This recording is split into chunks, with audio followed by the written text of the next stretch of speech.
Kapag nasa isang relasyon ka na, dapat talaga maging maingat tayo minsan sa mga sinasabi natin. Maging maingat tayo sa kung ano yung sasabihin natin sa partner natin. Kasi para sa akin, naranasan ko to.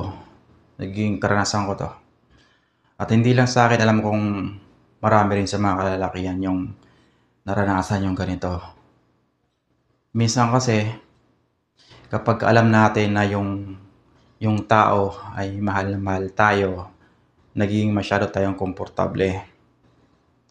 At sa pagiging komportable natin na yan,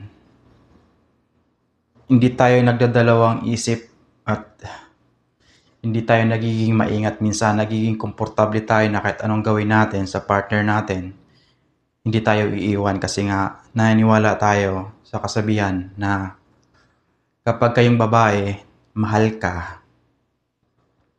Kahit anong gawin mo, kahit saktan mo pa yan ng paulit-ulit, babalik at babalik sa'yo yan.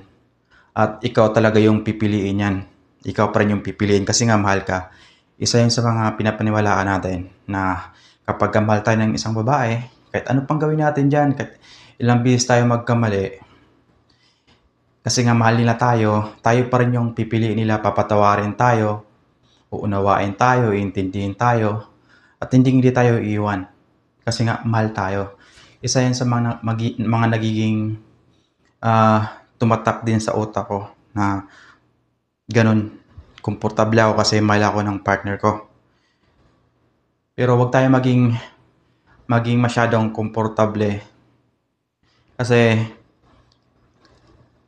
yung mga babae, karamihan ng mga kababayan ngayon, kahit sabihin mong matagal na kayong nagsasama, matagal na kayo in relationship, bawat isa sa atin, bawat tao, ay may kanya-kanya tayong utak, may kanya-kanya tayong puso, at hindi natin makokontrol kung ano yung talaga yung iniisip nila, kung ano yung plano nila. Although kilala lang natin sila, pero at the end of the day, hindi natin sila magiging kilalang lubusan.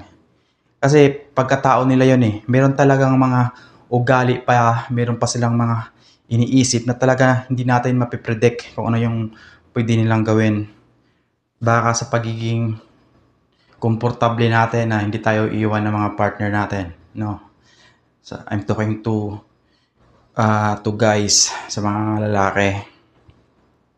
Sa pagiging komportable natin eh, kahit anong gawin natin, kahit saktan natin sila ulit-ulit, komportable tayo, hindi tayo iwan. Wag, baka magsisi kayo. Kasi may mga babae na pagka napuno na at kumbaga may limitasyon din pala talaga yung mga kababayan. Kahit sabihin natin mahal na mahal nila tayo. Pero once na napuno na sila, umabot na dun sa limitasyon, bibitaw at bibitaw yung mga yan kahit gaano pa kayo katagal na nagsasama, kahit sobra ka pang mahal niyan at paulit-ulit kang pinatawad, paulit-ulit kang tinanggap. Pero once na sila yung napuno na sa paulit-ulit mong ginagawa, sa pananakit mo sa kanila, pwedeng pananakit gawa ng verbal lang. Yung masasakit na mga sinasabi mo, pwede nilang damdamin yon. Pwede yun maging dahilan para iwan ka. Pwede rin yung iba, yung talagang nananakit, physical. Yung iba, ulit-ulit pinapatawad kasi nga mahal. Pero pag napuno yan, darating yung panahon eh, magkakaroon yan ng plano. Magkakaroon yan sila ng parang pag-aalinlangan. Magkakaroon sila ng parang muni-muni na hindi natin alam kung ano yung magiging desisyon nila. Magugulat ka na lang eh, bumitaw na. Mahirap. Kaya dapat kung alam natin na mahal tayo ng partner natin, huwag tayo masyadong maging komportable. Kailangan natin pa rin talaga matutong rumispeto. Matuto tayong rumispeto sa mga pwede nating bitawan ng mga salita. Huwag nating abusuhin kung mahal, kung nakikita nating mahal nila tayo. Kasi once na yung tao na yan, nawala yan sa inyo, mahirap ulit pumasok sa isang relasyon na magiging komportable ka. Alam ko na minsan yung mga kalalakihan nagiging komportable, hindi sila nag-hold on na magbitaw ng mga sakit na salita kasi komportable na sila sa partner nila, parang normal na lang sa kanila. Pero isipin natin, tao pa rin kasi talaga yan kahit sabihin natin matagal na kayo nagsasama, matagal na kayo magkakilala. Kailangan pa rin maging maingat tayo, andun pa rin dapat yung respeto. Kasi once na pag-iniwan na tayo ng taong yan kasi nagsawa na sa ugali natin, sa paulit-ulit na pag-intindi nila sa atin, mahihirapan ka rin kasi kung ikaw yung lalaki na naghanap ng lifetime partner na yung seryoso na talaga na makakasama, yung wala nang lukuhan, yung gusto mong makasama na pagtanda, hindi yung pagmamahal ay hindi yan parang ano lang, isda na pupunta ka sa palengke tapos bibili ka.